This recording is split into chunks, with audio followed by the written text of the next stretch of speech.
Good morning children. How are you children? I hope you are doing well. So stay indoors, be safe. Today let us start a new chapter. The name of the chapter is Respiration in Organisms. Breathing process is the symptom of life. It can be easily seen and felt in animals. It is done for intake of oxygen into the body and removal of carbon dioxide from the body. So let us discuss this important life process called respiration.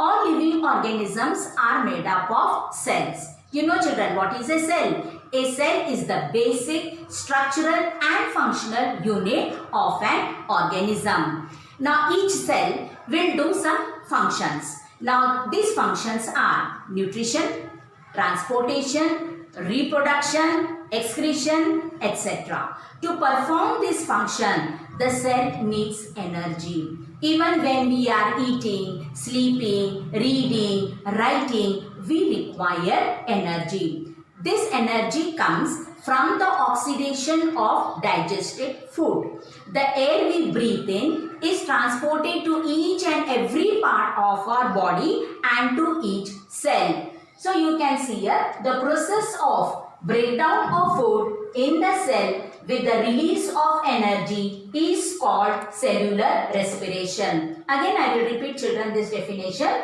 The process of breakdown of food in the cell with the release of energy is called cellular respiration. In the cell, food is broken down into carbon dioxide and water using oxygen. When the breakdown of glucose occurs with the use of oxygen is called aerobic respiration. So what is meant by aerobic respiration?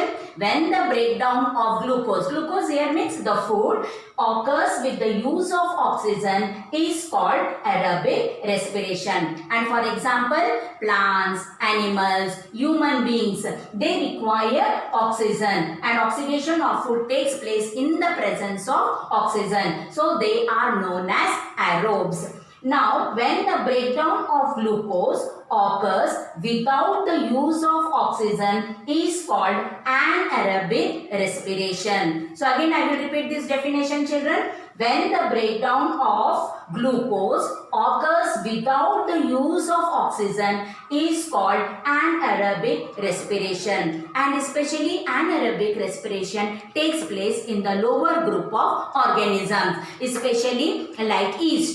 They can survive in the absence of air, so they are known as anaerobes.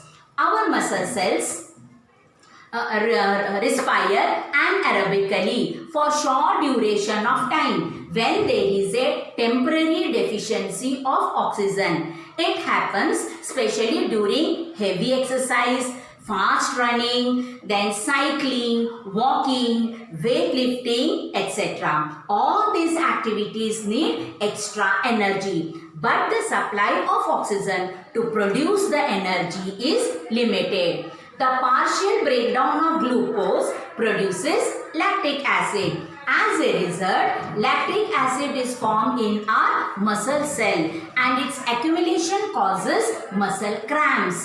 Then we get relief from cramps after a hot water bath or a massage, because hot water bath or massage improves blood circulation.